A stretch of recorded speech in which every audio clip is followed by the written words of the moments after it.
In this video, we're going to show you how to break down the primary, including the drive components and the primary inner housing.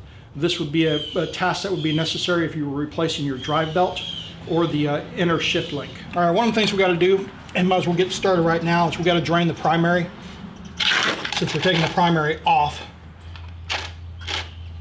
Okay, we got to take all the shift levers off so that we can get the primary off. And you can mark the positioning of this if you want.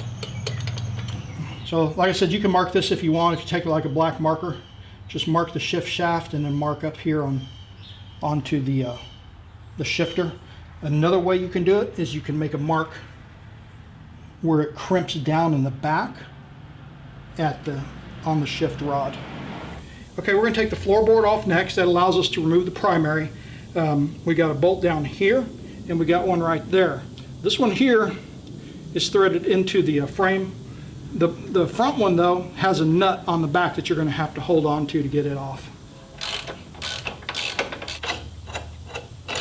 Okay, in order to get started disassembling the primary for either video that I'm going to make this on, for either the drive belt replacement, which is what we're doing, or for the shift shaft replacement if it strips out on you, we got to take the outer primary cover off.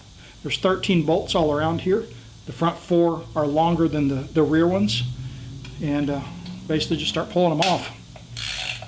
I believe in one of these ends, just hold the top part together while I work around the bottom. That way the top doesn't flop over on me as I'm trying to do this. I've got a bucket here just to catch the primary fluid as it comes out. There's your 4 long ones. And we've got our last one up here at the top. We'll take it out. At that point we can take the primary cover off. And of course I've got my, there we go. I've got my strap here in the way that I've got to, because I've got to hold the bike onto the stand. Okay, next thing we need to do is we need to zip tie the belt tensioner into the position that it's in, so that when we reinstall it, we don't have to worry about adjustment because it's already adjusted.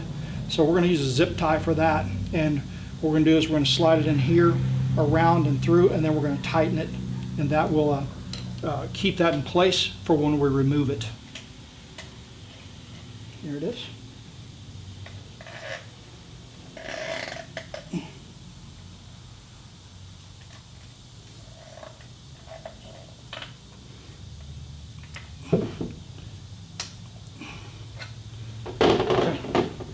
That will hold our tensioner into place, putting it at the back so that, because it's oily, it won't slide past that little knob right there and come off, and it'll keep it into place at this point.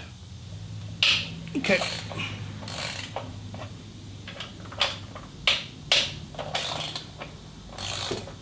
Okay, once you get the bolts loose, pull them out,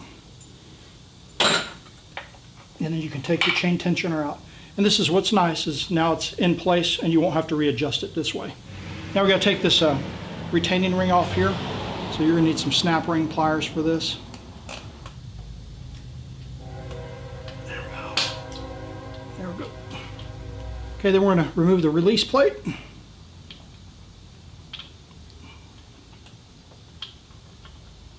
Okay, next thing we got to do is take the clutch hub main shaft nut off, which is right in here. You're going to need a primary drive locking tool. I made a piece out of made it out of plexiglass. What this is going to do is you're going to put it in between the teeth of the clutch hub and the compensator, and that's going to hold it in place while you take off the clutch hub main shaft nut. So we've got a big breaker bar on here. Now the threads on this nut on your clutch pack are reverse threads. So in order to remove it, you actually turn it clockwise, which typically would be tightening it. So there you go. It's already broke loose. At this point, we can get something besides the breaker bar on it to take it off. There we go.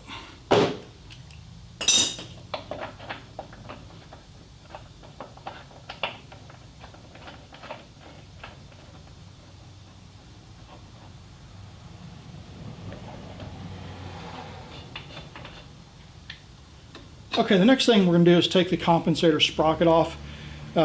This thing is really on there hard. It's got 175 foot-pounds of torque on it, so I've got a huge breaker bar on this, and it's a Torx T70. Most people just won't have that. So now this one turns the correct direction, unlike the clutch. So we're going to put it in there that way. That way when it turns, it's going to push the force up into those teeth. What this does is it takes the torque pressure off of the clutch pack, or when we were taking the clutch hub main shaft nut off, it takes the pressure off of the compensator sprocket, and it puts it just between the teeth. It also takes the stress off of the chain. So we're going to get on here, and we're going to probably turn pretty hard to get this off, seeing as it's on there so hard.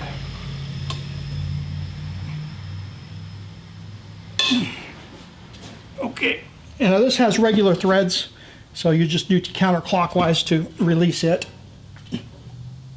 So I got it broke loose. It's a tough bolt, guys. We got it loose. I didn't want to show you all that. It's just trying to take that big T70 off. It's almost off now. There we go.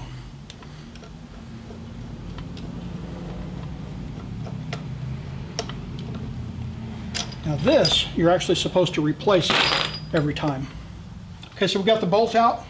Now we're going to remove the retainer, the thrust bearing, and thrust washer, which is right here. It can come out as an assembly. Then we can take this entire assembly off as one piece, just like this. Leave the chain on. We're just going to lay it down in our container. This is really hard to get with a video camera. We got to take the starter out. This is your starter right here. There's a bolt way back here. I'm kind of pointing it to it with my my Allen wrench, and there's a bolt back here underneath the power terminal. So we're going to take both those out to be able to remove the starter.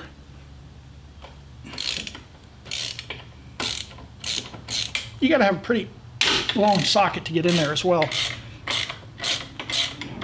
Next, we got to take off these 1, 2, 3, 4, these 5 sealing fasteners, and that will allow us to remove the primary inner housing. Now these sealing fasteners, these you discard and you replace. You don't reuse them.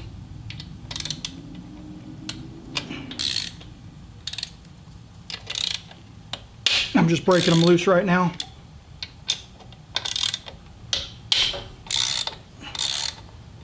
There we go. Now we just take them out and we'll pull the cover off.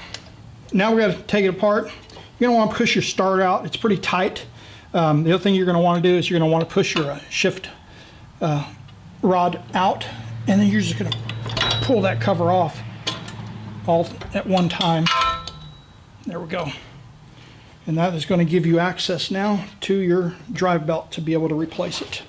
Okay, then you're going to take your crankcase gasket off. The seal has to be replaced also. Okay, once we get to this point, depending on which video you're watching, if this is stripped out, which is a common place that strips out on a Harley, this shift linkage, now you can replace your shift linkage. If you're doing the drive belt, which what we're doing, you can now get your drive belt out.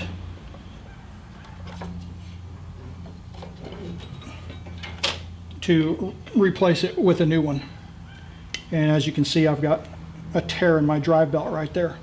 Now while you have the drive belt out, you're also going to want to check your sprocket and make sure that there's no damage to that.